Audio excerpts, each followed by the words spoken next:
The Atlantic churns in black swells, crashing violently against the hull of the slave ship.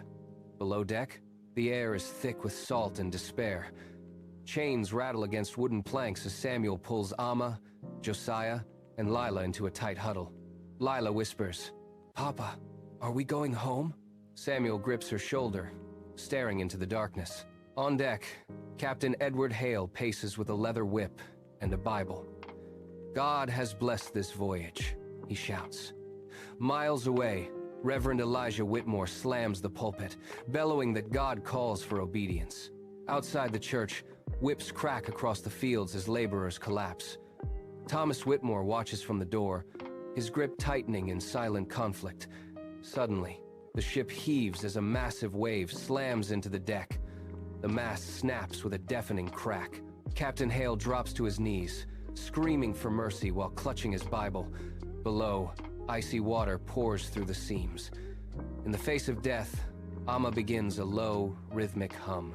It rises into a steady, defiant song. One by one, the prisoners join in. Their voices swell, filling the dark hold and drowning out the roar of the storm. It is a melody of survival, a wall of sound against the crashing sea. At dawn, the auction block is set. Samuel lunges forward, his scream tearing through the air as men drag Josiah away. Captain Hale signs his ledger with a steady hand while church bells chime. Lila stands alone, her wrists bound in iron, her gaze locked on the gold cross hanging above the church door. Morning sun pierces the stained glass, bleeding sharp crimson across the empty pews. At the pulpit, Reverend Whitmore grips the wood until his knuckles turn white. His voice thunders, preaching that the divine order demands the absolute submission of servants to their masters as a holy law of the land. Outside, the air is a heavy shroud of heat. Thomas slips behind the grain store, his heart hammering. He presses a bag of dried meat and a clean bandage into Josiah's trembling hands. With a frantic glance toward the overseer's porch, Josiah vanishes into the tall, swaying grass like a ghost. In the shadows of the cabins, Amma gathers the women. Her voice is a low, steady hum, reciting ancient words of liberation that the chapel dares not speak.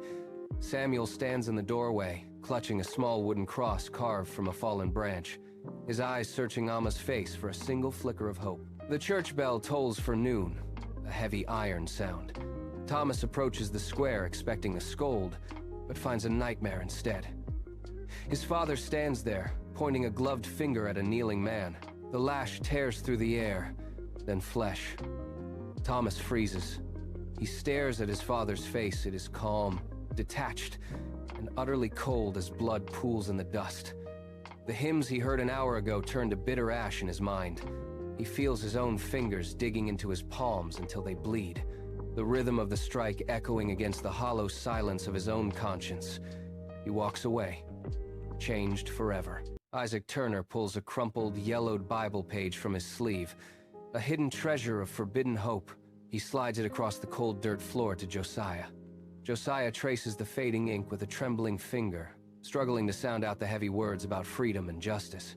These are the sacred verses Captain Hale never dared to read during the Sunday service. Across the dim quarters, Amma gathers the wide-eyed children around her. With a steady hand, she traces ancient shapes in the thick dust, chanting rhythmic stories of a distant, golden land.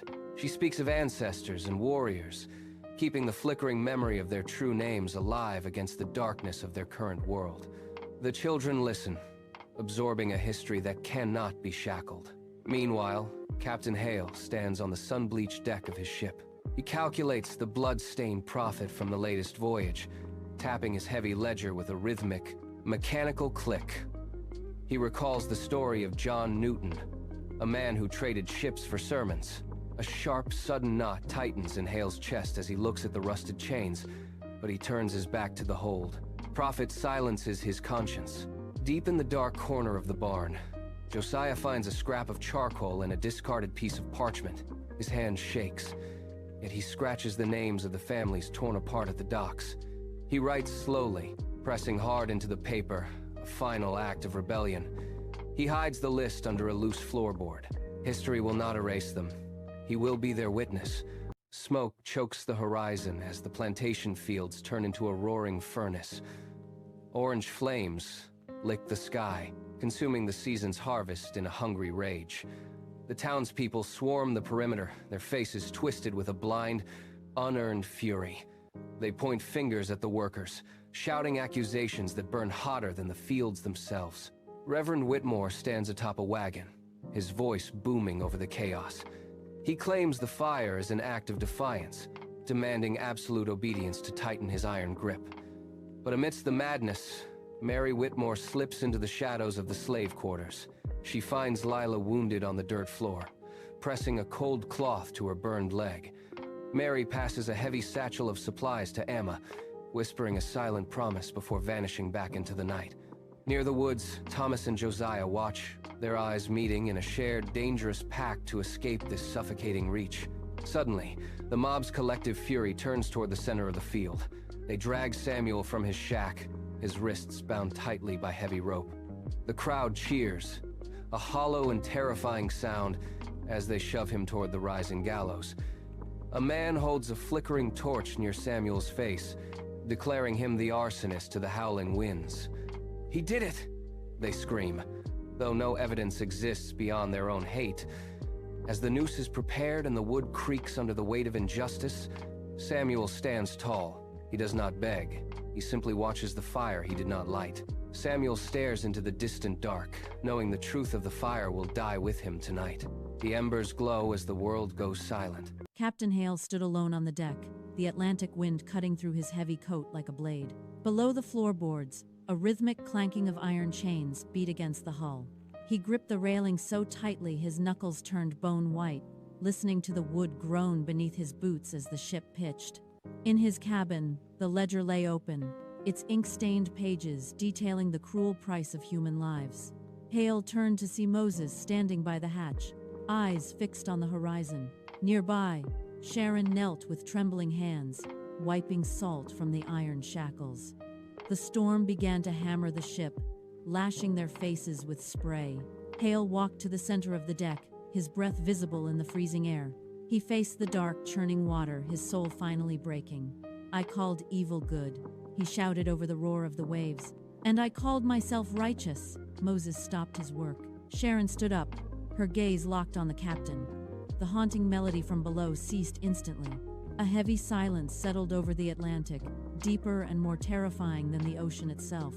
The ledger's debt was finally acknowledged in the cold dark. Reverend Whitmore stood before the altar, his pointer tapping a map of the colonies like a rhythmic drum. "Slavery is the divine order," he declared to the rows of children, "written by God to sustain our world." Suddenly, the screech of a chair broke the spell. Thomas stood, his voice trembling but clear. "That is a lie. Father!"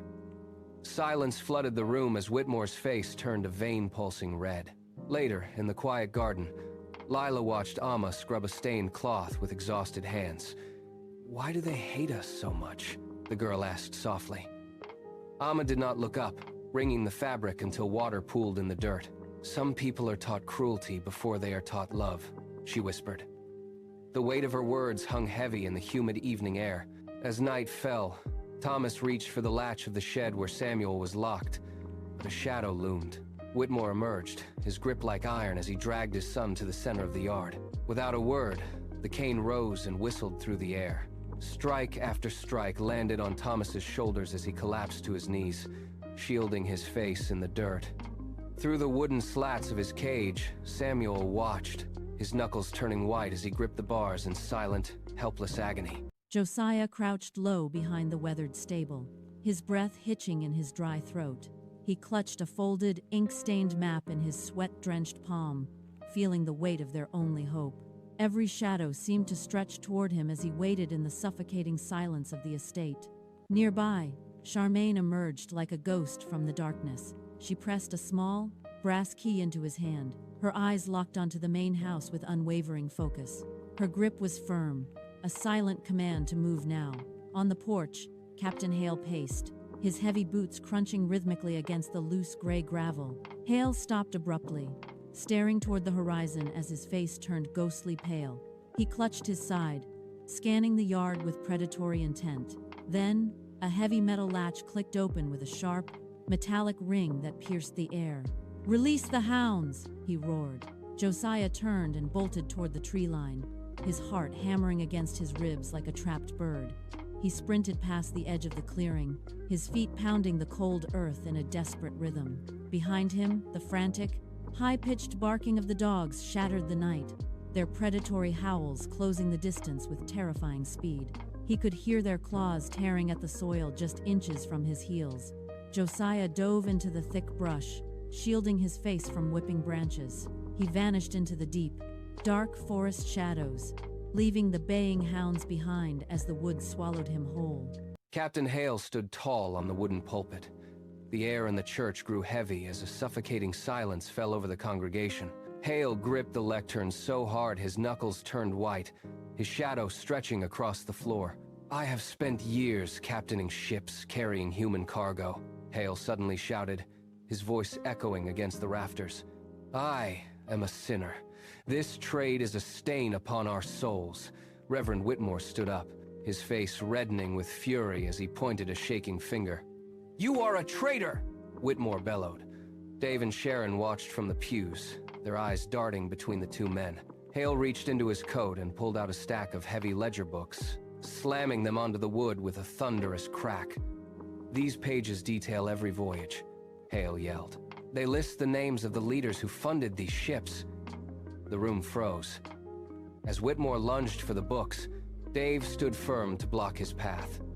Sharon rose beside him, her hand outstretched to stop the Reverend's desperate reach. Hale held the ledgers high above his head, his eyes locking onto the stunned crowd. The secret was finally out. In that moment, the very foundation of the church began to crumble under the weight of the truth. The plantation gates collapse with a roar of iron and wood. Chaos erupts as Thomas grabs Lila and Amma, dragging them toward the only safety left. Behind them, the mob hammers against the main doors. The heavy timber groans, nearly buckling under the weight of the coming storm. He shoves the girls into the damp darkness, sliding a heavy beam into place. Thomas grips his shovel until his knuckles turn white. Splinters fly inward as the door begins to shatter.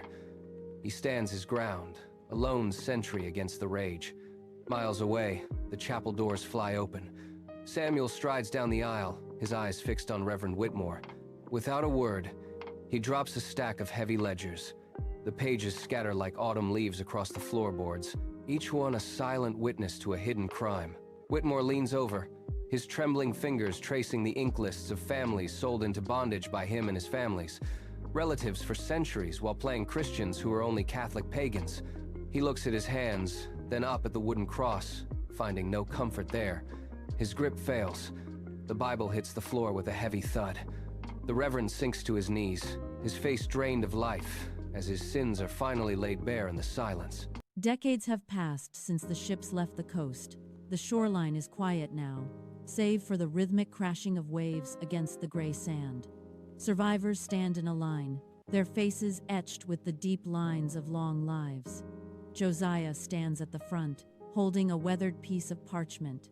His hands tremble as the paper flutters in the cold, salty breeze. Josiah begins to read the names aloud, one by one.